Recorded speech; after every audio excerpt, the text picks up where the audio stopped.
Hola, esto es España Underground, este es el primer episodio y en realidad esto se está grabando la misma tarde o el mismo día por la tarde en el que se grabó la entrevista con Víctor, con Víctor Cabezuelo de Rufus T. Firefly. Esta entrevista ha cambiado un poco los planes del podcast porque iba a empezar con un episodio con Jordi Becore, pero justo Jordi no podía grabar hasta dentro de unos días y, y se lo propuse a Víctor y Víctor dijo, ¿qué tal te viene el sábado por la mañana? Y justo ese sábado, este sábado, hoy 29 de abril, me venía bien. Así que hemos empezado la entrevista sin saber muy bien cómo iba a acabar y ha resultado ser exactamente lo que buscaba con el podcast de España Underground. Y es que, que la persona a la que estoy entrevistando no me hable de su actualidad, no me hable de sus discos o de sus libros o de su obra más reciente, como si fuera un espacio promocional, sino que revisáramos entre los dos cuáles son o cuáles fueron los momentos más importantes en esa etapa de formación, donde además donde se forman todas las pasiones y cómo la música, en este caso la música, pero en episodios futuros no será solo de música, y cómo en este caso vivir en Aranjuez, en el caso de Víctor, configuró un poco su universo musical, ¿no?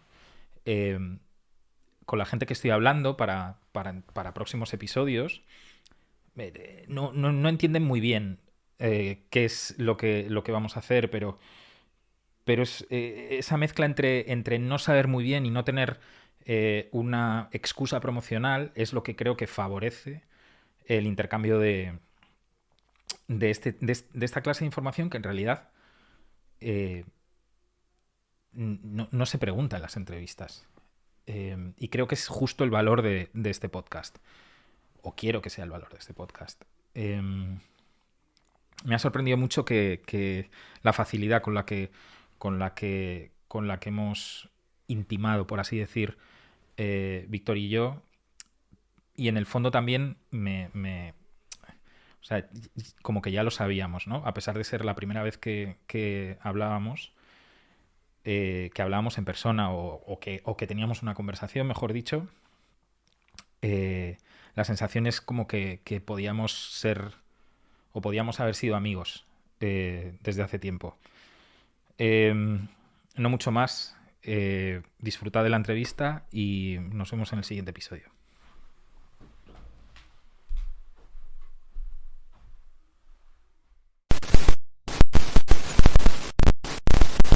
Eh, nada, pues eh, gracias gracias por conectarte.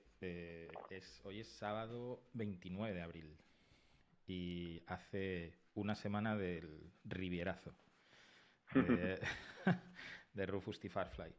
Eh, Vamos a hablar, como he planteado yo el programa, eh, es que sea temporal en el sentido de que, lógicamente, estás hablando como portavoz de un grupo, pero me interesa sobre todo la visión más amplia de Víctor, también como público y como miembro de esa escena nacional eh, y tu pasado, o sea, todo lo que te ha hecho llegar a ser el músico que eres, el artista que eres y la persona que eres, ¿no? O sea, el miembro de la escena que eres. Me interesa además que darle a todo el toque cuanto más local posible, porque creo que seguís viviendo en Aranjuez, ¿no? Sí, sí, sí, sí. Y además parece que no, aunque esté a 40 kilómetros, no, a menos, ¿no? ¿A cuánto está de Madrid? Bueno, está a 50 por ahí. A 50 de Madrid, 50. que no parece mucho, pero seguro que a principios de los 2000, finales de los 90, Madrid era una ciudad muy lejana, ¿no? Y todo lo que pasaba en Madrid, pues era como poco, poco asequible, ¿no? Para Ujú. vosotros, para los jóvenes eh, eh, que vivíais en Aranjuez. Entonces, cuéntame un poco cómo se fue construyendo tu, tu pasión por la música, si fuiste fan, que entiendo que sí, de grupos y demás, y cuáles fueron tus primeras experiencias asistiendo a conciertos o tocando fuera de Aranjuez y demás. Ujú. Bueno, yo creo que un poco el primer contacto con la música lo tengo desde pequeñito, eh, porque mi padre, que era maestro de una escuela, hubo una época eh, en a finales de los 80, principios de los 90, que se puso como muy de moda en las escuelas que hubiera, al menos de los pueblos, que hubiera rondallas, ¿no? Que, que se juntaban mucho, tocaban guitarras, bandurrias y hacían como música muy popular. Y incluso había certámenes que se juntaban varios colegios y competían entre sí, en plan. Y, y mi padre, pues formaba parte de la del colegio, mi padre tocaba la guitarra y, y a mí siempre me gustaba mucho verle ensayar en casa, ¿no? Y siempre que se ponía a tocar la guitarra, pues yo me quedaba ahí embobado. Y un día, pues le dije que yo quería tocar ahí, ¿no? Yo era muy pequeñín, pero yo le dije, yo quiero tocar ahí.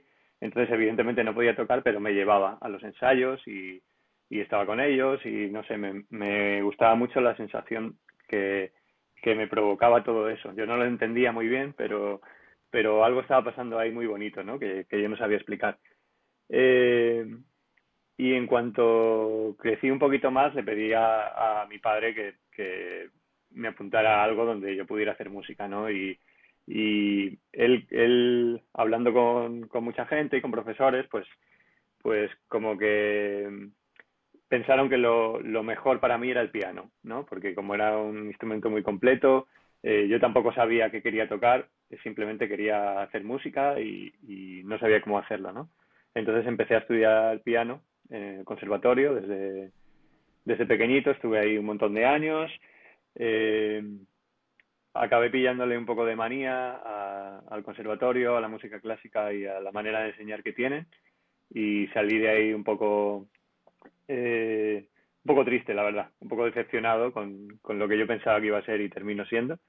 Y estuve unos años ahí alejado de la música, pero por otro lado no paraba de escuchar música, ¿no? Y no paraba de intentar como encontrar lo que a mí me emocionaba, ¿no?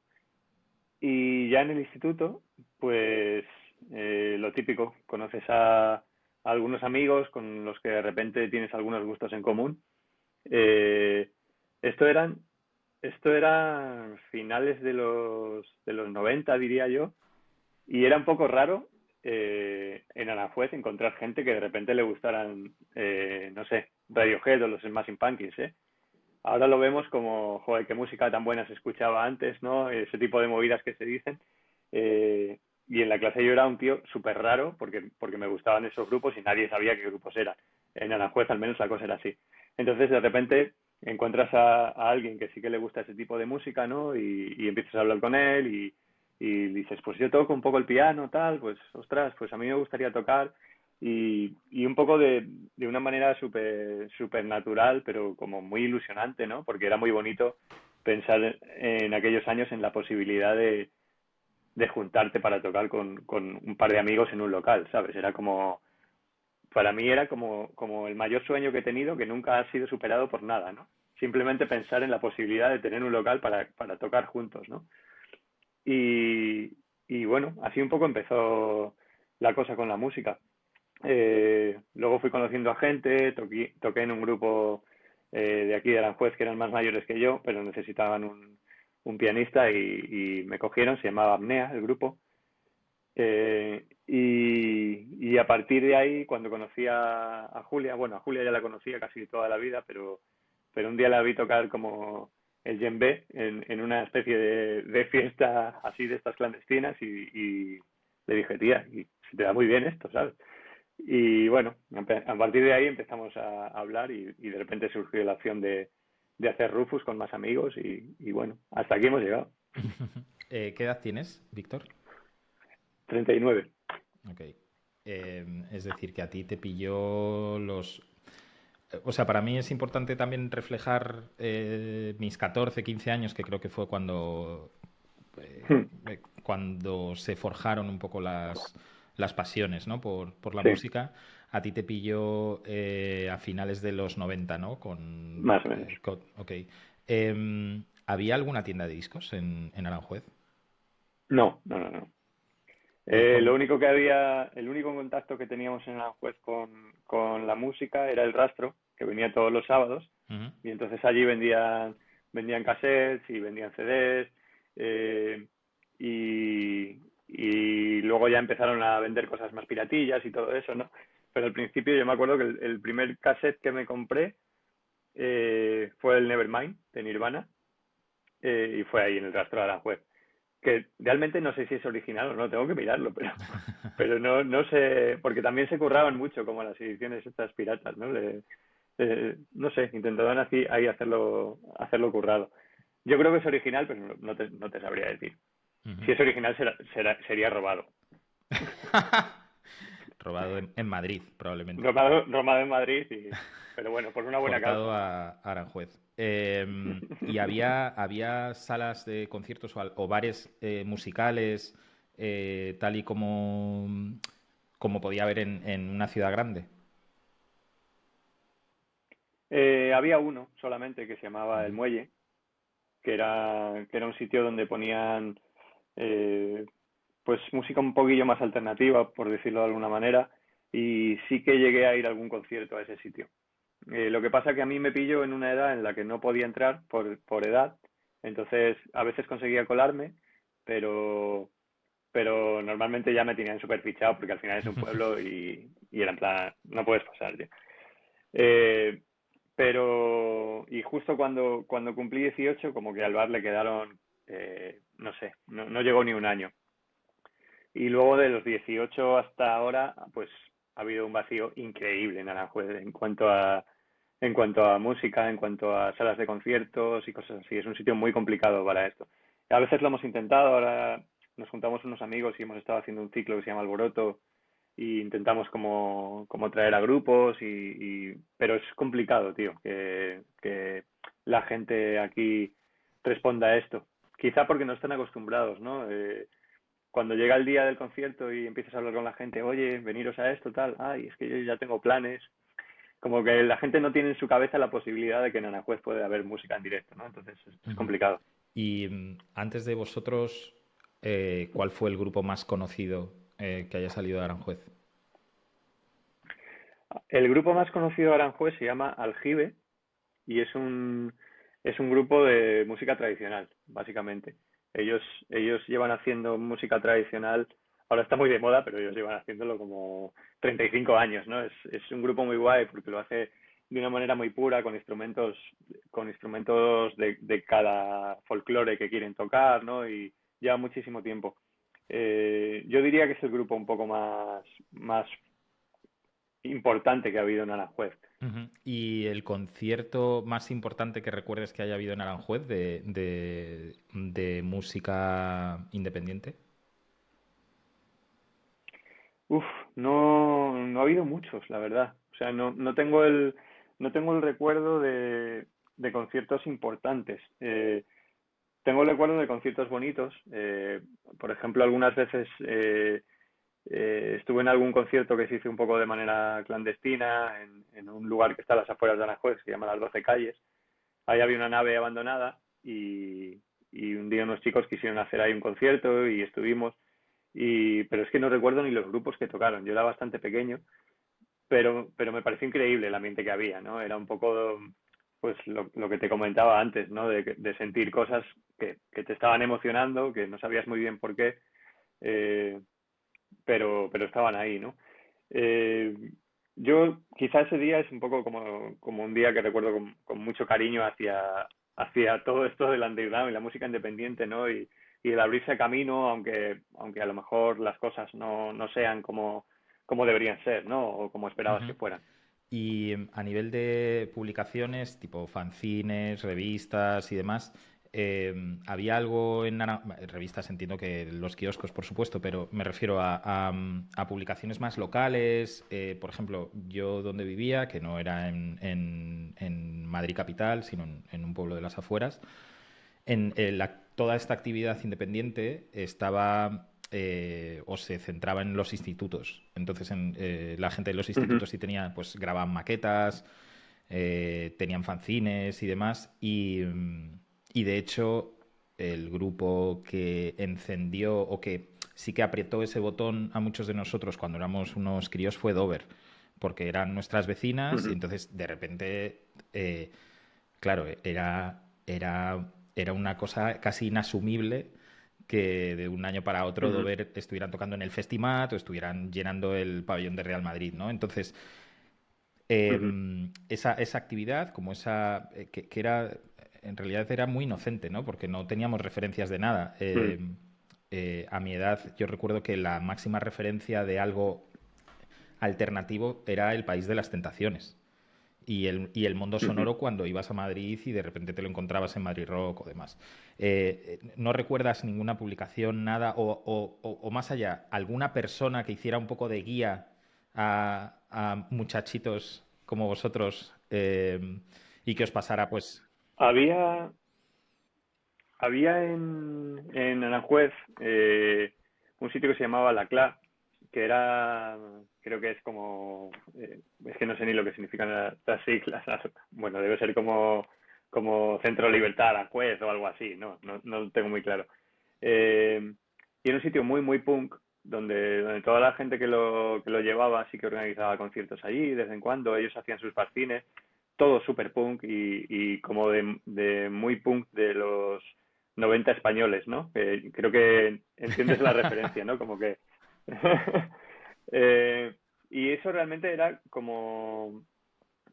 como lo más cercano a la música que había en Aranjuez. Yo de hecho toqué en varios grupos de punk porque también era mi manera de relacionarme con la música, ¿no? Era imposible eh, hacer alguna cosa que fuera como de otro estilo o algo así y también me molaba. O sea, yo en aquella época, o sea, cuando tienes 17 años, pues mola mucho tocar en un grupo de punk, la verdad. Me emocionaba un montón. Y sí que dimos algún conciertillo allí y sí que recuerdo algún fanzine, pero eso, como que los hacían ellos, como una cosa muy independiente y también muy política, lo recuerdo, como muy a saco con el anarquismo, o sea, en plan, muy metidos en todo este Ujú. lenguaje. Eh, es un poco lo último que recuerdo también, así de un cierto movimiento cultural que hubo en Aranjuez en cuanto a la música. Es que después de eso, la verdad es que no recuerdo nada. Recuerdo como que eh, cada uno se ha intentado un poco eh, buscarse la vida, ¿no? Como, ese es un buen resumen de la música en general, ¿no? De la gente se intenta buscar la vida y hay como poca unión, siempre. Sí, luego hablaremos de eso, si quieres. Eh, y recuerdas a alguien de tu clase que te hiciera de guía? Siempre hay, o siempre existen esas figuras como de hermano mayor, aunque no lo sea por consanguinidad, de que como al que te enganchas, ¿no? Pues eso, le das cintas vírgenes o CDRs y te los devuelve y van sin querer o sin saber, va cincelando tus gustos musicales, ¿no? Sí, sí, fue Jorge, es uno de mis mejores amigos. Él era repetidor y coincidí con él bueno, un año del instituto. Y la verdad es que enseguida conectamos en el típico botellón así después de clase, pues creo que fue también por una canción de los Smashing Pumpkins, ¿no? Alguien llevó un cassette, la puse y vino corriendo, en plan, ¿quién ha puesto esto? Tal, y ahí ya empezamos a hablar. Y, y bueno, la verdad es que con él hice prácticamente todo. Nuestro primer grupo lo hicimos juntos, aprendimos a tocar un poco juntos. Él es muy talentoso y enseguida cogí un bajo y parecía que a la semana ya sabía tocarlo perfectamente, ¿no? Era como muy, muy buen músico. Eh, Luego he hecho un montón de cosas con él. De hecho, él en un principio estuvo en Rufus. Y creo que estuvo un mes, pero estuvo. Lo que pasa que justo le dieron un trabajo en Francia y ya se tuvo que ir de aquí. Tampoco él ha seguido tocando de vez en cuando, pero un poco más, de una manera más relajada. Eh, y hace mucho que no le veo, la verdad, porque vivimos lejos y nos cuesta, pero bueno, él fue un poco la persona con la que realmente pensé que me gustaría hacer música, ¿no? Por primera vez encontré a alguien que dije, yo quiero hacer música con este chico toda la vida porque es que creo que nos Ujú. entendemos. ¿Y cuáles fueron tus primeros grupos españoles favoritos? Mis primeros grupos españoles favoritos, ostras. Eh, pues muy al principio Los Rodríguez era mi grupo favorito. Me encantaba, no sé por qué, o sea, lo pienso y no sé por qué, pero es que ahora mismo escucho una canción de Los Rodríguez y me quedo pilladísimo, ¿sabes? Es como, qué guay. Por alguna razón me toca en un sitio, tío, que me desconcierta y me encantan, Eh, ¿sabes?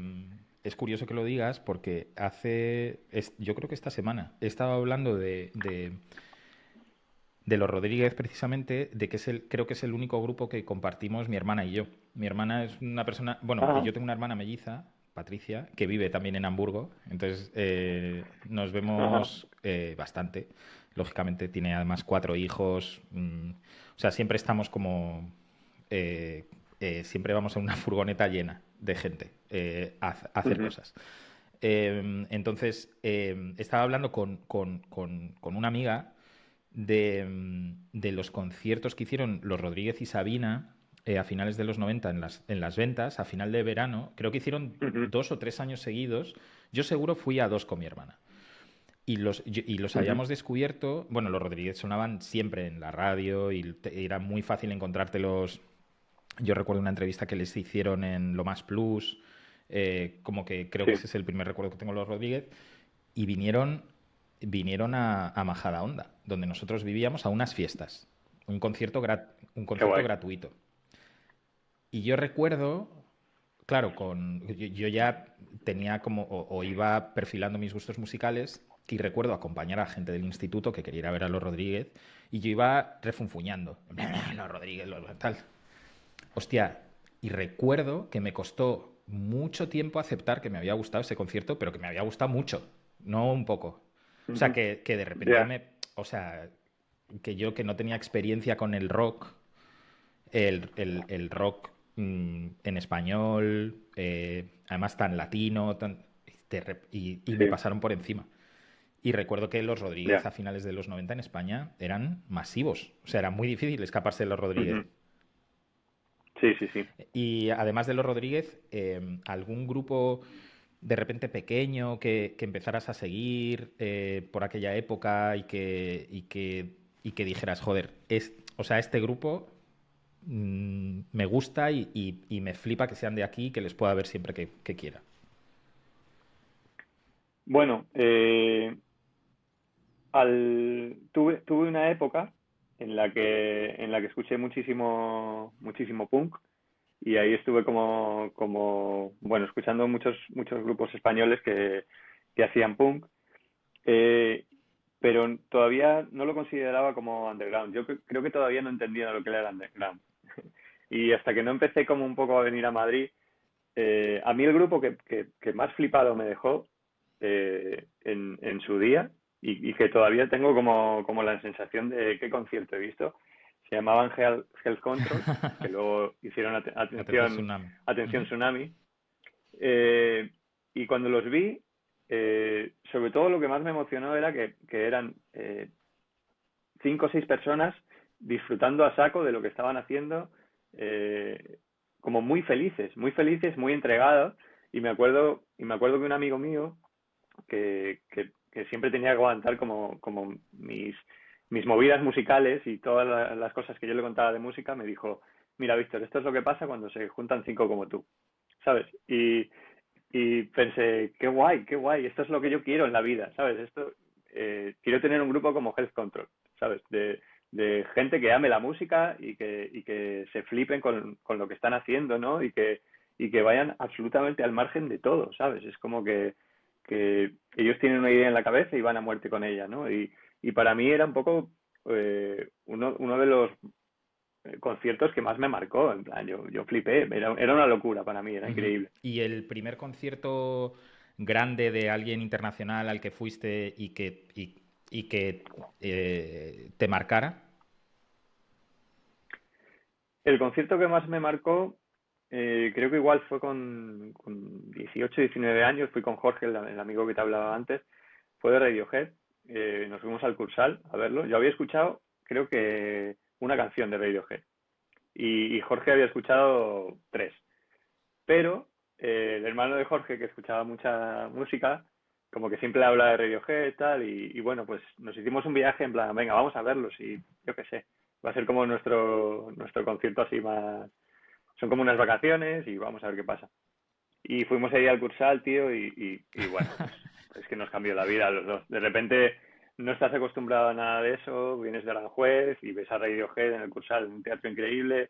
Eh, Creo que estaban haciendo ahí el Hail to Ujú. the Thief, que lo estaban presentando, y claro, fue increíble. O sea, para mí era como no sé, se me abrió el cielo, ¿sabes? Era, todo lo que estaban haciendo musicalmente era increíble, bueno, ya lo sabes cómo son ellos, eh, pero claro, verlo desde un punto de vista tan lejano, yo estaba escuchando una música muy alejada de Radiohead en aquella época, eh, o sea, de repente me cambió la percepción de todo y fue súper bonito, fue como un universo nuevo, ¿no? Y todo lo que pasó ahí, me acuerdo que a final del concierto se fue Tom George, se despidió y se quedó el grupo tocando, como una movida instrumental increíble, y nosotros estábamos en la grada de arriba y apareció una persona al lado que se apoyó ahí a nuestro lado a escuchar el concierto desde arriba y nos dimos cuenta que era Tom George,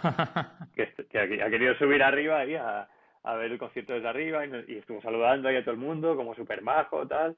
Y luego se bajó y se hizo como 5 canciones más, ¿no? Y no sé, eran como cosas, tío, que cuando tienes esa edad eh, todo es como un sueño, ¿no? Y todo es súper emocionante y no sé, todavía lo recuerdo y se me ponen un poco los pelos de punta de la sensación ostras, qué bonito esto, ¿no? Y qué manera tan guay de enfocar la música y de querer hacer arte. Ujú. Y volviendo a ese momento, sobre todo al momento de después, em, ¿cómo crees o cómo o de una manera proactiva trataste como de canalizar toda esa emoción en lo que hacías luego? Eh, sí, pero no sabía hacerlo. Luego hubo muchos años de aprendizaje. Yo todo el rato esa sensación que tuve con Health Control o que tuve con Radiohead o con cualquier concierto que me ha flipado en la vida, siempre he querido como llegar ahí, ¿no? En plan, quiero intentar transmitir lo que me han transmitido a mí. Yo creo que al final la música es eso, ¿no? A ti algo alguna vez te ha emocionado eh, y es el motivo que te hace hacer música también y lo que quieres es esa emoción que sentiste devolverla de alguna manera, ¿no? Y es que me parece que siempre ha funcionado así, si lo piensas, creo que todo el que hace música la hace porque alguna vez ha sido emocionado por la música, ¿no? Sí, hay una cosa, no sé dónde la leí y la hemos hablado mucho a lo largo de los años en Secret, como cuando te das cuenta que eres el grupo favorito de tu grupo favorito, ¿no? Que es lo que al final yo creo que es el fin último, aunque no lo sepamos, de todos los grupos, ¿no? Convertirse en el grupo favorito de tu grupo favorito. Eh, entiendo lo que dices con eso. Y tras esos años de aprendizaje,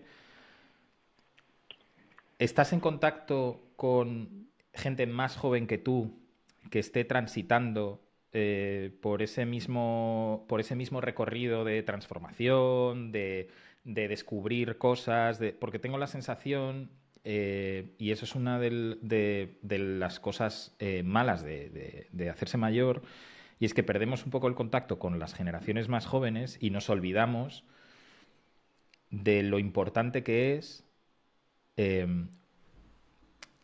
no forzar, pero sí proponer. que la gente más joven vaya a conciertos, escuche discos, ponérselo fácil, porque en algún momento pueden hacer clic y engancharse a todo esto. Sí, yo intento estar siempre en contacto y escuchar mucho a gente más joven. De hecho, esto que te comentaba de Alboroto, o sea, todas las bandas que han venido a tocar son gente más o menos joven, o sea, ninguna pasada de 30, ¿no? Eh, y hubo un momento que sentí como mucha, mucha frustración y pensaba que esto no se iba a levantar, pero ahora me parece que hay una nueva ola de bandas.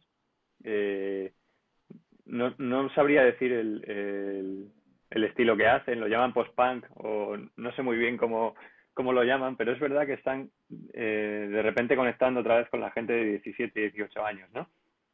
Eh, y al final me parece que es un poco lo mismo que vivimos nosotros, pero un poco de otra manera, pero se basa en lo mismo, ¿no? Es un poco la sensación de que todo lo que está pasando fuera no te está gustando y de que ahí de alguna manera encuentras tu sitio y sigue siendo un poco una minoría, pero es verdad que creo que es una minoría que tiene bastante fuerza, ¿no? Y lo veo en algunos conciertos que voy y es como, joder, esta gente tiene muchas ganas de esto y mola mucho, la verdad. Solo un segundo, porque mencionando a mi hermana, mi hermana me está escribiendo con movidas de gente que vive fuera de España. Tiene sobres de paella, es que no sé ni lo que me pregunta. O sea, sobres de... No sé si es colorante o qué movidas. Yo no he hecho una Ni paella idea. en mi vida y yo creo que mi hermana tampoco. Bueno, ¿podrías decir alguno de esos nombres? Bueno, por ejemplo, uno de los grupos que está pegando bastante fuerte es Sí, Depresión Sonora. También cuando van no solo en España, sino cuando sí, van a sí. México es una locura ahí verles, por ejemplo.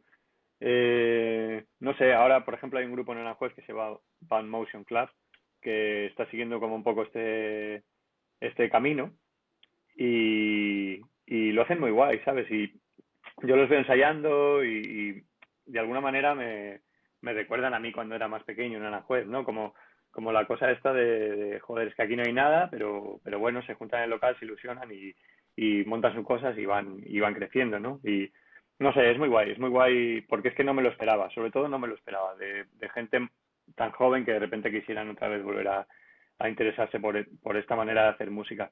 Eh, También es todo muy cíclico, ¿no? Siempre lo he pensado. Eh, una guitarra eléctrica mola mucho como suena, eso es objetivo. Puede que te canse el sonido, ¿no? Puede que cuando haya 100.000 bandas haciendo lo mismo te canses de una cosa. Pero cuando pase el tiempo, te hayas olvidado de cómo suena eso y alguien lo vuelve a hacer, digas, ostras, es que esto mola mucho. Y creo que siempre es así, un poco. Alguien le da otro punto diferente y lo ha cambiado todo, ¿no? O sea, es un poco como lo que pasó con el grunge, ¿no? La gente se había olvidado de la crudeza, ¿no? De cómo tenía que sonar una guitarra así muy, muy cruda y un poco veníamos del glam, ¿no? Y de todas estas cosas tan sofisticadas y tan horteras y de repente pues alguien empezó a plantearse la música de una manera más cruda, ¿no? Y quizá por eso conectaron con la gente, ¿no? Luego todo el mundo acabamos un poco cansados ya del grunge, ¿no? Y buscábamos otras cosas. Pero estoy seguro de que dentro de X años va a venir un chaval que haga como Kurt Cobain y todos diremos, esto es increíble, es lo más maravilloso que se ha hecho en la vida y bueno, pues volverá ahí a estar un poco en boca de todo el mundo ese tipo de música. No Ujú. sé, creo que todo va dando vueltas de alguna manera.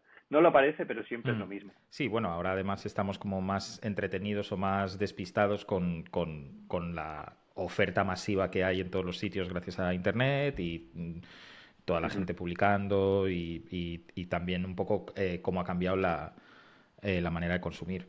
Em, no entiendo por qué he metido este comentario, pero que es tan evidente. ¿Cuál es la influencia para alguien a 50 kilómetros de Madrid que ha tenido Madrid en tu formación como fan y como músico? Bueno, yo recuerdo mucho nuestros viajes a Siroco. Era, era el sitio donde siempre que podíamos íbamos ahí. Y además era muy guay porque nos daba igual quién tocara. Simplemente íbamos a ver conciertos, ¿no? Que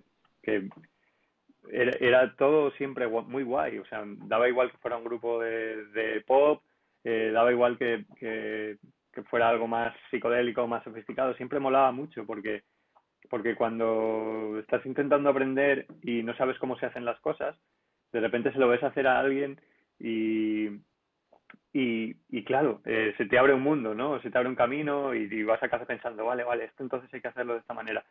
Quizá la cosa ha cambiado mucho porque ahora está Internet y claro, ahora en un minuto lo buscas en YouTube y dices, vale, se hace así. Pero antes era de otra manera. Antes tú veías un pedal en un directo y decías, wow, ese pedal es increíble, lo tengo que conseguir. Igual no era el pedal, ¿sabes? Era otra cosa, pero que de alguna manera y todo era como rumores. Yo me acuerdo mucho de los rumores, ¿no? De que alguien en el instituto decía, para que la guitarra suene bien hay que poner los bajos a tope, los medios abajo y los agudos a tope, ¿no? Para que suene el rollo así, heavy. Eh, y entonces en Aranjuez todo el mundo ponía los amplis así, automáticamente, ¿no? Era un poco así, es increíble El sonido porque, Aranjuez. joder, En realidad este es el sonido Aranjuez. sí, había un grupo en Aranjuez que se llamaban Pro Hate, que era un grupo así como muy cañero de metal en los 90. Y yo lo recuerdo, o sea, yo recuerdo que tocaban increíble, claro, para mí era como, joder, esta gente arrasa. Ahora si lo escucho, pues seguramente diga, bueno, pero en aquella época cuando veía los directos era como lo mejor que podías ver en el mundo, ¿sabes? Y claro, yo siempre me decía, mira, Víctor, esto tienes que ponerlo así y tal, no sé qué. Y claro, tocaba en la guitarra, ponía el ampli al 10 y yo decía, wow, qué sonidazo, ¿sabes? Era increíble. Sí, todo iba así, un poco por rumores, ¿no? Me acuerdo que yo me pillé un libro de Aprende a tocar la guitarra, ¿no? Y ahí venían acordecillos y escalas de blues y cosas de estas, ¿no? Y era un poco la manera que tú tenías de aprender. Y otra manera era ponerte cintas y tocar encima, ¿no? Yo me acuerdo que me grababa mucho directamente a una mini cadena que tenía, donde tenía una entrada de línea, entonces yo enchufaba mi guitarra ahí, eh, lo ponía a tope de volumen y distorsionaba. Entonces ponía una canción, por ejemplo, el disco de Iros todos a tomar por culo de Extremo Duro, que lo quemé, y luego me ponía a mí tocando encima. Entonces, en la segunda cinta estaba la canción de Extremo Duro con mis guitarras ahí saturadas, sonando horrible. Pero era muy bonito para mí, ¿sabes? Era como que me pasaba los días ahí tocando y aprendiendo a tocar sin parar. Y igual tardé un año en saber lo que era un bending, ¿sabes? O sea, era como, ¿por qué suena la guitarra así? ¿Qué está haciendo? Y un día de repente, sin querer, dices, ostras, ¿qué es esto? ¿Sabes? Era todo como en plan, ¿cómo harán esta cosa? Porque tampoco tenía contacto con músicos, entonces era muy complicado aprender a hacer las cosas en aquella época en Ujú. Aranjuez. Y a nivel de revistas o publicaciones que recuerdes leer, entiendo que el mundo sonoro llegaba a Aranjuez o no llegaba a Aranjuez. No llegaba. O sea, yo el mundo sonoro lo empecé a coger en la universidad cuando ya fui Ujú. ahí a Madrid. De vez en cuando había alguno y lo pillaba, pero en Aranjuez no llegaba. Eh, no recuerdo así ninguna revista musical. Eh, puede que hubiera una que se llamaba Heavy Rock o algo Sí, así. bueno, sigue existiendo, Sí, ¿no? existiendo. Sigue, Sí, sigue en la ello, ¿no? Heavy. Esta la Ahora, recuerdo, ahora se la ha cambiado el Heavy, nombre por la claro. Heavy, es real, ¿eh? Ya es Sí. directamente la Heavy. Pues yo tenía un amigo que le gustaba mucho el heavy y él sí que compraba estas revistas. Su padre curraba en Madrid, entonces se las compraba y sí que las leíamos y nos volaba un montón. Pero no recuerdo así ninguna revista. Luego ya un poco más adelante la Rolling Stone, que empezó bien, pero acabó siendo un catálogo de moda. Y, y esa, por ejemplo, cuando yo trabajaba en la óptica, eh, siempre la compraba, ¿no? Era como un poco mi cosa ahí de entretenimiento cuando no tenía clientes y era como, ¿De bueno, qué pues año me pongo estamos aquí un hablando? poco a leer. Pues esto debió ser 2000. Yo acabé la carrera como en el No, 2022, 2022 no puede ser. Está- o sea, 2002, perdón. 2002. Tú acabaste la carrera en el 2002, es imposible. Eso es, empezarías en el 2002, porque yo la acabé en 2001 y tengo 6 años más que tú. Pero óptica son 3 años, a lo mejor fue 2003, Tú o sea, tú eres del más o menos por 86. ahí. 83, 83. claro. Ah, vale, vale, perdón, perdón. Entonces, vale, vale, 2002, perdón. Sí, Ok, 2002. O sea, más o menos, sí, 2002, ujú. 2003, algo así sería. Eh, y, o sea, que estamos hablando de 2004, que es el año siguiente de acabar la carrera, ya empecé a currar ahí en Ujú. la óptica. Y sí, me pillaba la Rolling Stone porque era como la única revista que venía aquí a la juez, ¿no? De música y me molaba. Y también, pues fue curioso ver la decadencia de la revista. Sí, yo participé de esa decadencia, he de decir. Eh, ¿En serio? sí, yo, o sea, estuve en plantilla, era mi único trabajo de la Rolling Stone Ostras. desde enero de 2006 hasta febrero, marzo de 2007 y luego como freelance un par de años más. Sí, sí, Ajá. sí.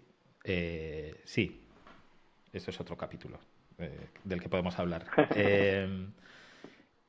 Y entonces, ¿cómo, o sea, cómo saciabas tu curiosidad? Porque yo me acuerdo que yo saciaba la mía, eso, con el País de las Tentaciones, y luego en el kiosco que iba, que estaba a mitad de camino entre mi casa y el instituto, siempre tenían una serie de revistas de música que además iban cambiando. Entiendo Ujú. que el kiosquero y la kiosquera, que eran una pareja, pues supongo que según iban vendiendo, pues iban pidiendo la misma y luego otras, que era la RIP, Metal Hammer, Heavy Rock, Ujú. y eso el País de las Tentaciones. Entonces, solo compraba la RIP y Metal Hammer si traían cosas que no eran tan metal, ¿no? Porque durante un tiempo Ya. salían en esas revistas, pues entrevistas yo me acuerdo de la RIP, entrevistas a Nirvana, entrevistas a Tool, Ujú. por ejemplo, que de repente Claro. Tool fue un grupo como que se vendió, o bueno, salió en las revistas de heavy metal como algo que no era heavy, pero estaba ok. Los heavies daban el ok a Tool y entonces te lo cascaban ahí. Biohazard, Faith No More. O sea, la movida con Faith No More es que yo la primera vez que vi una foto de Faith No More fue en una de estas revistas. Y flipé porque dije, Ajá. pero estos no son heavies. O sea, en plan, ¿qué coño es Ya. esto? O sea, ¿por qué saca esta gente aquí, no? Ya. Y recuerdo escuchar, porque alguien me pasaría una caseta de Faith No More y no entender nada. Decir, ok, Ya. o sea, ¿qué coño es esto? Es gente tocando un piano y un órgano en este grupo, ¿no? O sea, estábamos en esas. Eh, entonces, Sí, ¿cómo sí, sí. saciabas tu curiosidad? A nivel sin internet y a nivel de quiero ver una foto de este grupo. Al final era un poco entre todos los amigos, ¿no? Nos juntábamos y a lo mejor nos enseñábamos las revistas que teníamos. Yo me acuerdo, por ejemplo, en algún viaje de carretera que hacía con mis padres, pues de repente había en una gasolinera un guitarra total, ¿sabes? O algo así. Y le pedí a mi padre, por favor, cómpramela, que me gusta mucho la guitarra, no sé qué. Y, y claro, pues ahí de repente había cosas muy random, ¿no? Pues sí, a lo mejor salía algo de Nirvana que me gustaba, pero luego también salía Santana, que en aquella época, pues para mí era un poco una cosa un poco extraña. Eh, no sé, te encontrabas ahí con cosas muy, muy variopintas, pero de alguna manera todo era interesante. O sea, aunque algo no te interesara, te lo leías, ¿sabes? Porque era como, bueno, a ver qué es esto, ¿sabes? Aunque no era lo que te podría gustar, bueno, no sé, como el acceso a la información era tan poco y tan contenido, querías leer todo lo que Ujú. pudieras, ¿no? Entonces, cualquier cosa era un poco interesante siempre. O sea, esa era una parte muy bonita, ¿no? De aquella época, que la recuerdo como que cualquier cosa te llamaba la atención, ¿no? Y siempre todo sumaba, ¿no? De alguna manera. Luego ya ibas eligiendo un poco tu camino, pero no sé, no, creo que no había tantos prejuicios en cuanto a la información, ¿no? Sino que querías como intentar tener toda la información que pudieras y luego ya ir Ujú. viendo. Yo recuerdo en Madrid Rock, porque eso también pasaba con los discos, tú escuchabas el disco que te habías comprado.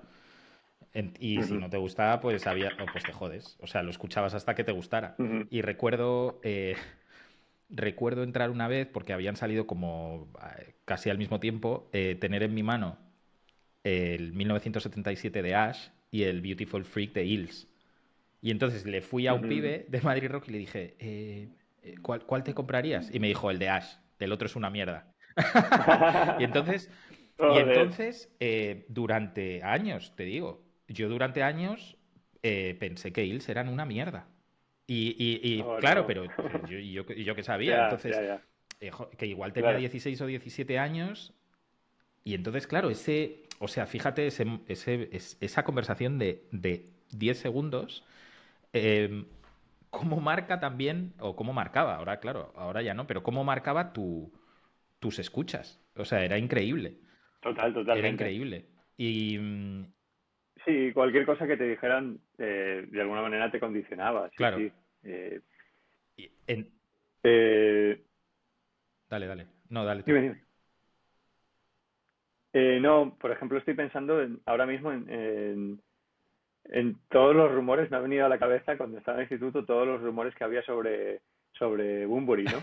En aquella época había como que era una leyenda y cada día venía un rumor nuevo y una historia nueva y todo el rato era como no sé por qué en Aranjuez les teníamos un poco de manía a los héroes del silencio. Eh, vini- Creo que pasó que vinieron a tocar y se lió. Mi hermano estuvo en el concierto, no me contó mucho, pero se tuvieron que ir corriendo los héroes del silencio ¿En a serio? Aranjuez. Sí. Eh, de hecho, luego voy a buscar a ver si hay, porque tiene que haber seguro alguna noticia o alguna cosa eh, de esto. Y recuerdo cuando conocimos a Bunbury en una historia que hicimos, que nos preguntó de dónde éramos y le dijimos que éramos de Aranjuez y se quedó un poco pillado, en plan, mierda. Vaya, me van a matar, esta gente me va a matar. Qué bueno. Y Sí, pero nosotros aquí en Aranjuez como que teníamos la sensación todo el rato de que los del silencio eran gilipollas, ¿sabes? Igual era una tontería, ¿sabes? De alguien que comenzó un rumor o cosas así, porque ya ves tú, o sea, no tengo nada, absolutamente nada en contra de los héroes, pero aquí era como muy raro, eran como enemigos de Aranjuez y era una cosa muy absurda, ¿no? Y es un poco lo que dices, ¿no? Que a lo mejor nadie se lo ha planteado nunca el por qué, ¿no? Simplemente es algo que se dice, se repite y entonces la cosa Ujú. es así. Tú ahora mismo con tus 39 años, ¿cómo aplicas todo? En realidad es una pregunta quizá demasiado abierta, pero trataré de concretarla un poco. ¿Notas que hay cosas que aprendiste en tus años de formación, no como músico, no a nivel interpretativo, sino como fan de la música? Que hayas ido aplicando ese mismo método para descubrir cosas o esa manera de ver la música que la hayas aplicado hasta el día de hoy? Sí, sí, hay una cosa muy clara que sigo aplicando y espero poder seguir aplicando siempre, y que es que me gusta la música colectiva, me gusta la música que puedo hacer con más gente. He probado muchas veces a hacer música yo solo y me parece un aburrimiento absoluto. O sea, me parece un horror. Y ojalá nunca tenga un proyecto en solitario, ¿sabes? A mí lo que más me gusta es hacer música con gente, formar parte de algo, ¿no? Creo que es un poco lo que más me emociona de la música y eso viene de pequeño. Viene de pequeño porque cuando yo era pequeño me sentía un poco solo musicalmente hablando eh, con respecto a los gustos y cuando encontré a alguien fue una ilusión absoluta. Y luego cuando encontramos a una persona más fue una ilusión absoluta para los tres, ¿no? Y el rollo de tener algo eh, por decirlo de alguna manera, único entre los tres o cuatro que nos juntáramos, es lo que más me emociona del mundo. Esa manera un poco de afrontar la música pues eso, como una banda, como algo que estamos haciendo juntos, es lo que más me emociona.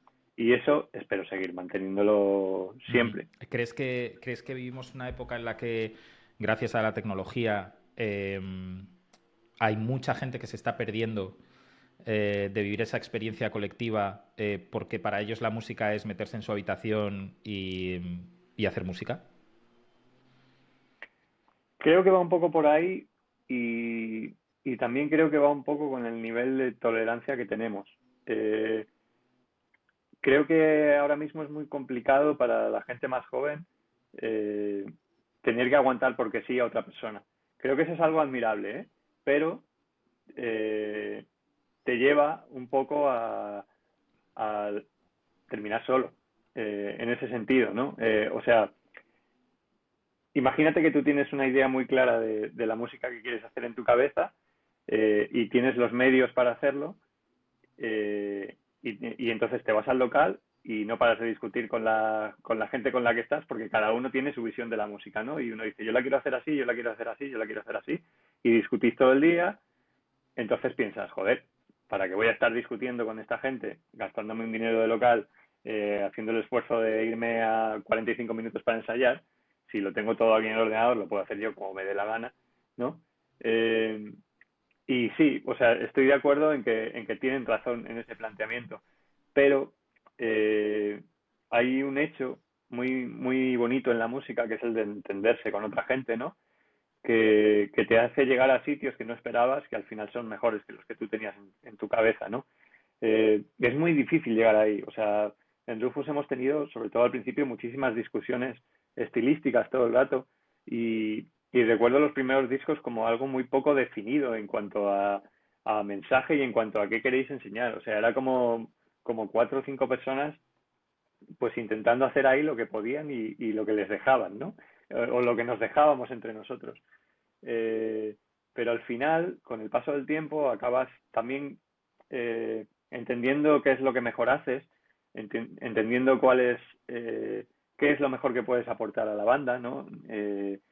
Y creo que de alguna manera todo se coloca, pero es verdad que requiere muchísimo tiempo y muchísima empatía y muchísimas conversaciones y es complicado porque, bueno, pues a veces las vidas también son complicadas, ¿no? Y tener que aunarlo todo es muy difícil. Pero si ocurre el milagro, pues es algo súper bonito que te lleva a lo que nos pasó el otro día, por ejemplo, en la Riviera, ¿no? Eh, bueno, solo puedo decir que mereció la pena, ¿no? El camino. Ahora es muy fácil decirlo y en los momentos difíciles, pues muchas veces te planteas, ¿qué estoy haciendo aquí? Eh, Creo que lo bonito de haber crecido en aquella época es que soy capaz de aguantar más de lo que creo que aguantaría la gente hoy. Y creo que la gente con la que he crecido tocando también ha sabido aguantarme a mí mucho. Entonces eso es muy bonito. Yo agradezco muchísimo que la gente con la que toco me haya aguantado en los años en los que era muchísimo más gilipollas que ahora. Eh, entonces, no sé, creo que es un poco algo a lo que le doy mucho valor cuando pienso en la manera en la que crecí musicalmente. Y ya para terminar, ¿crees que hoy eres una persona con cierta influencia en Aranjuez? Y si es así, ¿en qué lo notas? Mm, noto en que la gente más joven que se dedica o se quiere dedicar a la música o que está empezando con la música, me mira con cierta admiración. Sí, eso lo noto. O con ilusión, ¿sabes? En plan, como que les gusta estar conmigo y que hablemos de música. Eso es algo muy bonito. Al margen de eso, absolutamente nada. O sea, en Aranjuez, la gente que nos conozca en Aranjuez, que tampoco será muchísima gente, nos conoce mucha más gente en Madrid que en Aranjuez, eh, bueno, pensará como en plan, joder, estos chicos que se van a tocar por ahí y va mucha gente a verlos, ¿no?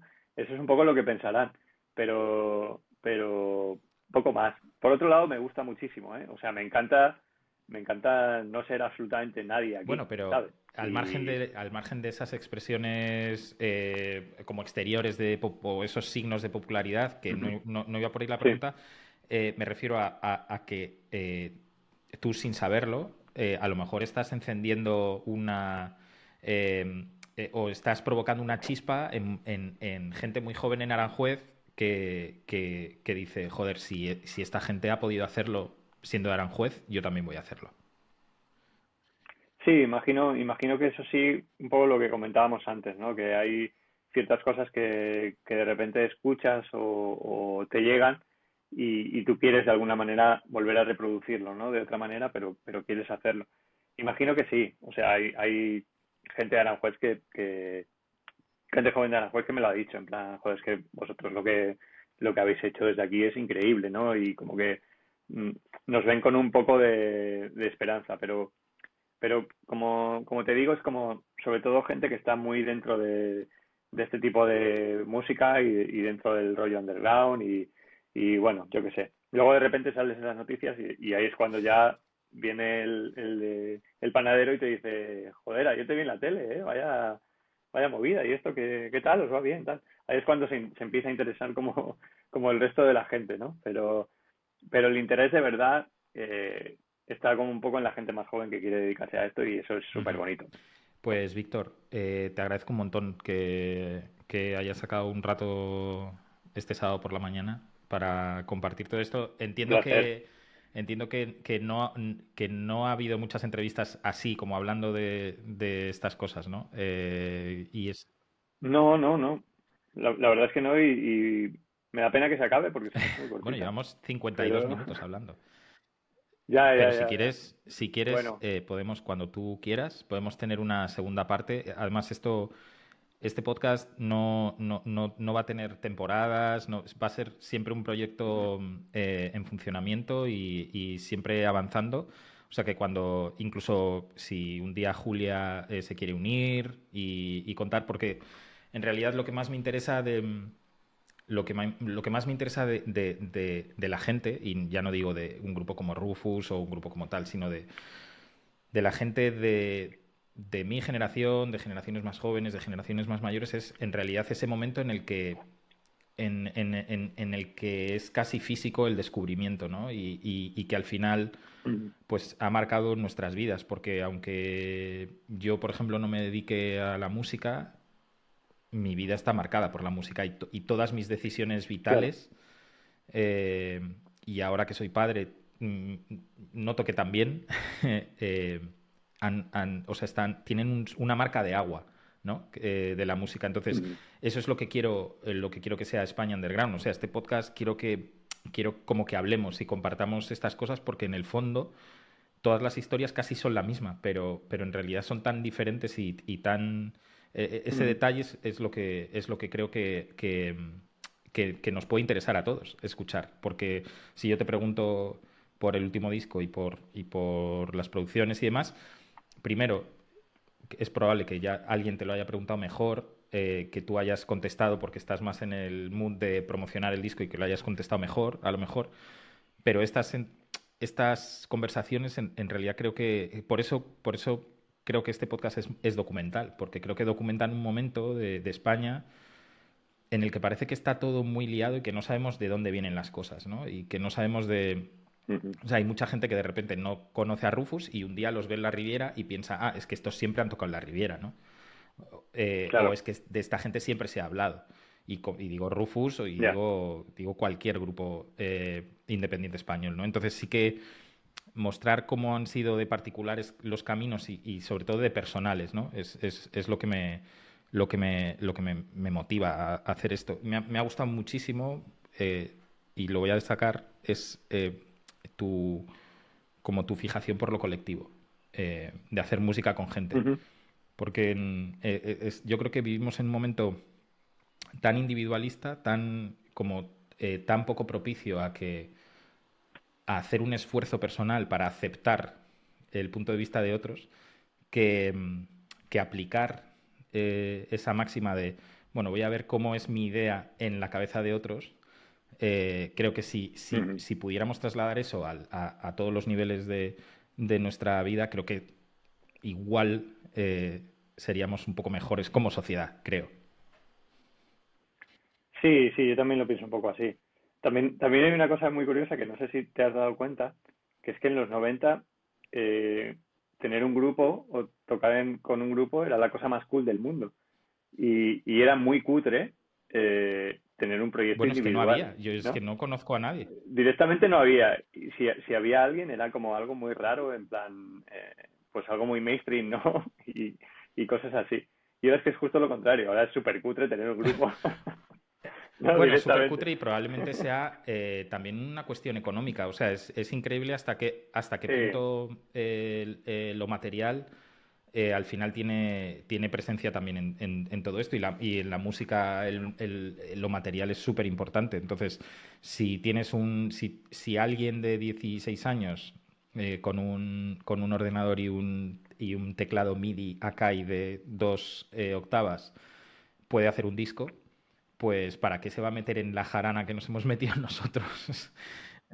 Sí, sí, sí. O sea, está clarísimo que el contexto social al final influye muchísimo estilísticamente en la música, en todo lo que se hace, en cómo se hace. Eh, el sonido viene marcado por todo lo que está Mm, pasando a nivel social, siempre es así. Igual a veces cuesta como relacionarlo, pero es que mm. siempre es así.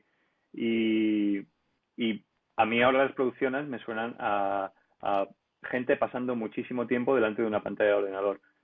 Eh, es a lo que me suenan. No me suenan a gente pasando mucho tiempo juntos en una habitación, sino a gente pasando muchas horas con un ordenador. Y no lo veo mejor ni peor. Simplemente es que creo que todo tiene su Mm, explicación y que creo que viene ujú. de ahí. Pues insisto, te agradezco mucho. Creo que es la primera vez que hablamos en persona, tú y yo, Sí, a pesar de que yo creo que llevo años siguiéndote y desde luego prestando atención a lo que dices y a lo que haces.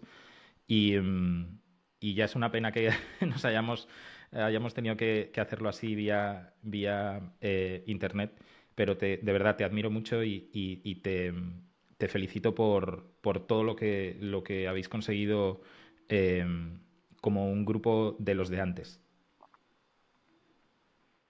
muchas gracias. A mí me encanta leerte también, tío. Siempre es un gusto. A veces te pones un poco hater, pero bueno, a veces lo merece la Bueno, situación. trato de no hacerlo, pero sí, a veces pisamos. Bueno, ahora, mira, esta mañana justo, perdona que te interrumpo. Eh, Estaba leyendo algo que pusiste ayer, ¿no? Como que ahora cuesta mucho eh, simplemente tener que leer una crítica de algo, ¿no?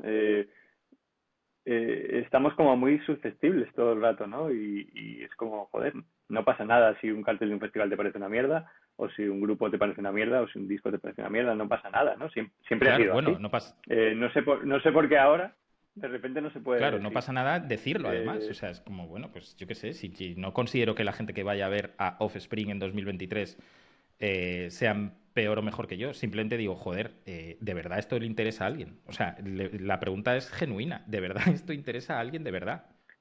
sí, o sea, yo creo que ahora todo se lleva como un poco algo personal, en plan, joder, con lo que cuesta montar un festival aquí y con la gente que hay currando detrás poniéndole cariño, vas tú y dices eso, ¿no? Y es como, ostras, tío, ya, pero no pasa nada porque lo diga, ¿no? En plan, no sé, este cartel podría molar más. No pasa nada, Bueno, ¿no? Podría ser más interesante, no sé, aparte, o este grupo podría no caer siempre en lo mismo, no sé, es como que no y pasa claro, nada, y tío. aparte, nadie ha avanzado ninguna escena, ningún negocio, ninguna actividad ha avanzado Sí, solo con buenas críticas. Eso es un mundo irreal. O sea, de lo que más sí, aprendes es cuando alguien te dice, oye, tío, esto que hiciste aquí es una cagada. Y lo revisas y ya, dices, ¿en serio? Pues a mí me había parecido. No, no, es una cagada. Sal de donde estés porque es una ya, cagada y es una mierda. No pasa nada, nadie se muere, el mundo no se para, no hay que claro, cancelarte, no tienes que, no tienes que parar tu grupo y volver a empezar, no. Pero esto que hiciste no está bien. Bueno, pues ya está, pues no está bien, claro. lo haré mejor la próxima vez. O sea, no sé. Es que creo que O claro. sea, creo que ponerte en contexto de que todo es mejorable, creo que es una buena manera de empezar también a relacionarte con la realidad. Porque es que si piensas que eres perfecto, todo lo que haces es perfecto, vives en el mejor sitio, tienes a los mejores amigos eres el mejor trabajando, no sé, es que yo es que no conozco a nadie que piense así. O sea, no... Sí, de hecho es que debe ser un poco el punto de partida, ¿no? El punto de partida es que todo es mejorable. Y a partir de ahí, o sea, yo sí que entiendo que es muy importante eh, tener una idea en tu cabeza y trabajar por ella, ¿no? A veces lo harás peor, a veces lo harás mejor. Y en ese sentido sí que creo que es importante no dejarse llevar por lo que la gente que acaba de escuchar 30 segundos de esa idea, por ejemplo, hablando de algo musical, te diga que es una mierda, ¿no? Evidentemente no hay que dejarse llevar por eso y no hay como que prestar la atención que, que quiere que le prestes o yo que sé, igual solo lo hace porque le apetecía decirlo, ¿no? Y ya está. Eh, pero eso es una cosa y otra cosa es pensar que eres la hostia y que le vas a gustar a todo el mundo y que estás haciendo las cosas de una manera increíble y no sé, no, yo creo que es muy importante que todo el mundo sepa que le queda muchísimo camino todo el rato y que tiene que intentar mejorar todo el rato, ¿no? Y que hay también muchos tipos de crítica y que hay que saber un poco diferenciar eh, la crítica que te puede aportar algo, tío, del insulto fácil, ¿no? Pero es que ahora mismo cualquier crítica ya es un insulto. Y es un poco lo que no entiendo demasiado. No sé.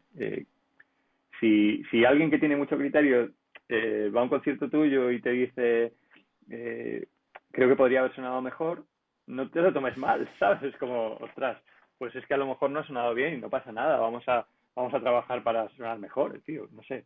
Claro, es que Eh, es tan ridículo tomarse como un insulto una crítica de alguien que te ha escuchado 30 segundos y ha pasado a otra canción, como tomarte en serio un halago de alguien que te ha escuchado 30 segundos. En plan, pero tío, igual, si no igual, tienes ni idea de lo que hago. O sea, si es claro, que no sabes quién soy. Entonces, o sea, claro. si aceptamos que los halagos tienen que venir un poco más estructurados, también tenemos que aceptar que las críticas estructuradas. O sea, no. Es que, o Sí, sea, creo que hemos perdido. eh, y me incluyo, ¿eh? O sea, que yo soy víctima como tú del momento en el que vivimos. Entonces, creo que hemos perdido la capacidad de ver todo esto como un trayecto, como un proceso, ¿no? Y solo vemos fotografías como Polaroids. O sea, tú eres esta ujú, fotografía en este momento. En plan, no, tío, yo no soy así. Estaba bostezando. Yo no voy con la boca abierta y los ojos cerrados todo el rato de mi existencia. Entonces, no, tío, es que ujú. tú vas así por la vida. Y es como, bueno, pues vale. Pues es que yo.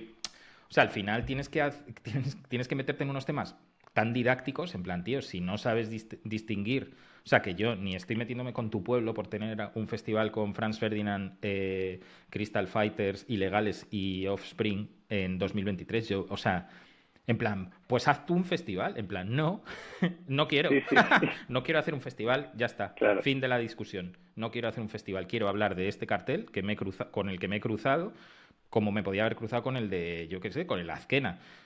¿Qué me parece a mí que el Ujú, Azquena? Pues tío, yo qué sé, yo veo el cartel de Azquena y digo, bueno, pues claramente este es un festival para peña de mucha edad. Y ya está. sí. O para un chota. Pero no sé, es que creo que, bueno, forma parte también de la educación. O sea, no sé, las generaciones de ahora se educan con internet y se educan en redes sociales. Entonces, si nadie les Sí. dice, hey, muchachita o muchachito, un segundo, ¿tú sabes lo que es una crítica? ¿Tú has leído? Pero es que esto es un gota a gota y aquí voy a lanzar una crítica a los medios musicales de este país de los últimos 25 años. O sea, de repente no hay malas críticas de discos. Es en plan, ¿qué pasa? ¿Que no existen? ¿Todo el mundo, todos los españoles No, hacen discos de la hostia? ¿O cómo va esto? bueno, esto, un día hablamos un poquillo por Twitter de esto. O sea, yo creo que nadie quiere hacer una mala crítica porque directamente va a tener una montaña de gente diciéndole que es un polla vieja o que es imbécil o que cualquier movida, ¿no? Es como que no... y al final el medio sale perjudicado.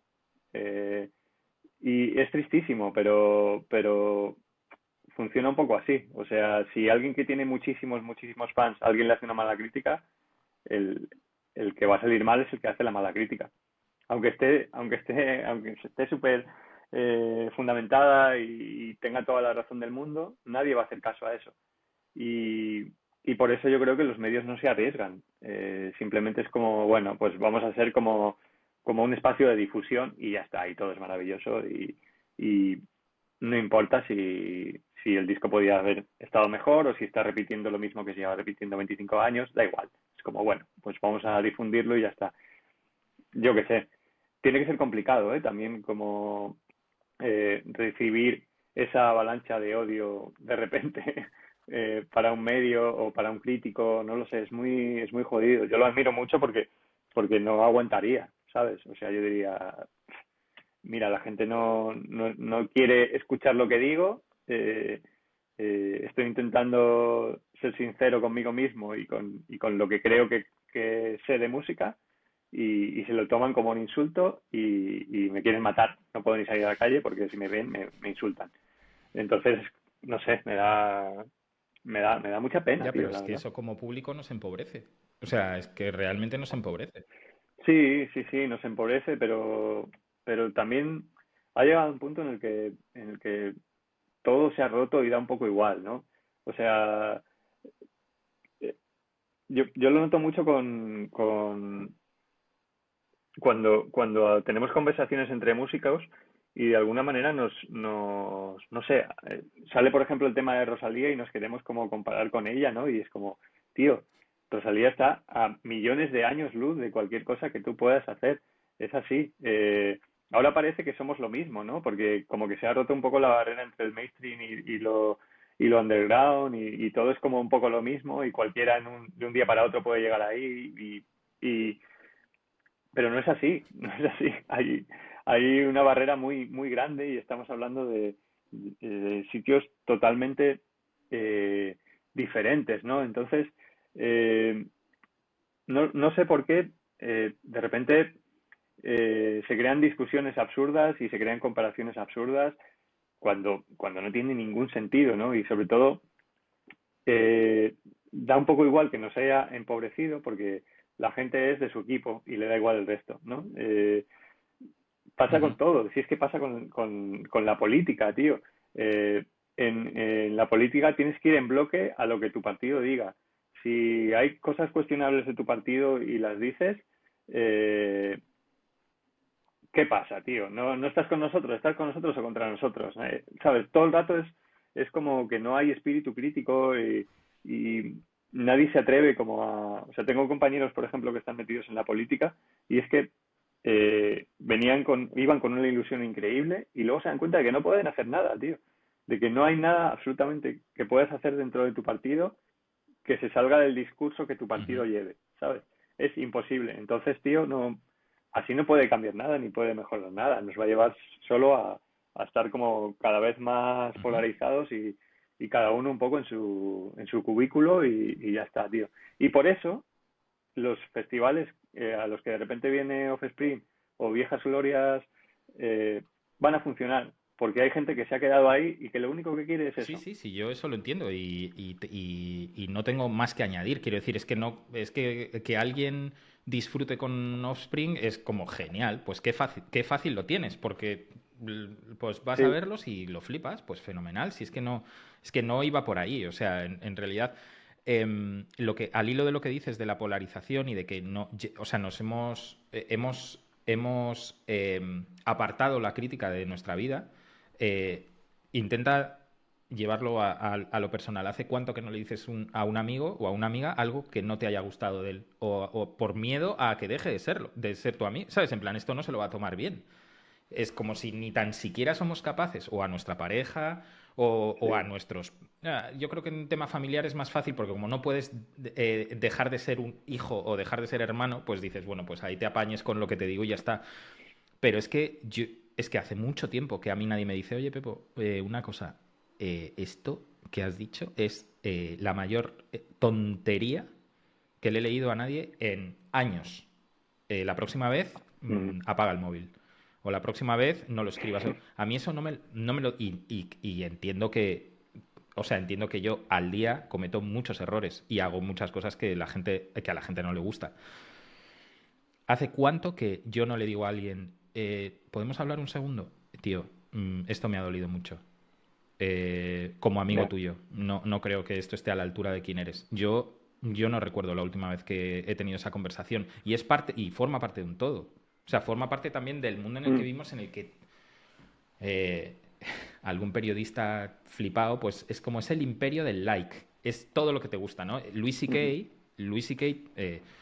que para algunos está canceladísimo, para mí Louis C.K. como cómico no lo está. Como persona no lo conozco y que haga, o sea, que cargue con lo que tenga que cargar. Eh, tiene un bloque de hace mogollón de años en el que ya explicaba esto, ¿no? Es en plan, Ajá. dice, ahora con mis amigos solo me relaciono por Facebook, entonces ellos ponen fotos de sus hijos de 8 meses tratando de ponerse de pie y todo el mundo, ¡How cute! ¡Oh my God! Tal, y él decía, "Oh, me voy a entrar ahora en Facebook, voy a dar like a todas las cosas que no me gustan, voy a poner comentarios de ¡Oh my God! A todos los vídeos de los hijos de mis amigos que me parecen todos unos subnormales y ya está. Y esto, como, ¿sabes? En su lista de qué hacer, ¿no? Y es que en realidad es un poco eso en nuestra vida. Eh, o sea, pero ¿por qué? Pero sí que esto no me gusta. ¿Por qué pongo que me gusta? ¿Para que no se sienta mal mi amiga o mi amigo? ¿Por qué Sí, digo, sabes? Estamos como atrapados en ese miedo. Eso es un miedo a la crítica. Y es que no avanzamos. Es que no se avanza con sí. agasajando a la gente. No se avanza. Sí, es como una especie de sensibilidad mal entendida, ¿no? Sensibilidad para lo, para lo que no tiene que haber sensibilidad, ¿no? Es que es una cosa un poco extraña, sí. O sea, imagino que viene de un sitio bueno, que es intentar ser agradable y majo con la gente, ¿sabes? Pero mal entendido todo el rato. Porque luego sales a la calle y eres un gilipollas, que suele pasar mucho, ¿no? Y tratas a los Ujú. camareros mal ¿no? Entonces es como, ostras, tío, eh, no lo sé por qué pasan este tipo de cosas, tío. Bueno, también es verdad que hay otro tipo de gente que es justo lo contrario, ¿eh? Que Eso se es. dedica a entrar en las redes a verter todo su odio y luego no es tan malo. Luego en el día a día es una persona medio normal. Entonces no sé qué está Pues está pasando. pasando que no pasa nada. Eso es lo que pasa, que como no Ya, pasa nada, o sea, como no... O sea, que si yo entro ahora mismo en Twitter y digo, acabo de entrevistar a Vic de Rufus T. Firefly y me ha parecido el pibe más subnormal con el que he hablado nunca, tú lo lees y dirás, ¿qué cojones ha pasado? O sea, ¿por qué tengo yo una sensación? ¿Por qué coño ha pasado en un minuto que lo que parecía que era una buena conversación ahora en Twitter es una mala conversación? Y todo el mundo dirá, sí, sí, bueno, y seguro que se uniría mucha gente. Joder, un día en un bar, menudo subnormal el pibe. Menudo... me haría mucha gracia. Hazlo ahora, me gustaría mucho. ¿Quieres que lo haga? Molaría. ¿Quieres que esto tenga una... Hacemos la Hacemos la, prueba. hacemos la prueba. Además, no te voy a mencionar para que te llegue por otro sitio. ¿Sabes? Que es muy probable que te llegue por sitios de gente que a mí no, que yo no caigo bien. Y en plan, mira este gilipollas lo que va diciendo de ti. ¿Quieres que lo haga? A ver cuánto. A ver Lo cuánto que es que quieras, no, tío. no me. La verdad es que no, porque nunca hago. O sea, es que nunca he hecho eso a nivel. O sea, a nivel personal, yo no, Ya. no jamás. A no ser. O sea, a no ser que sea. Bueno, mira. eh, Vamos a acabar Esto no lo voy a grabar. Vamos a acabar la entrevista aquí y te Vale. cuento una cosa.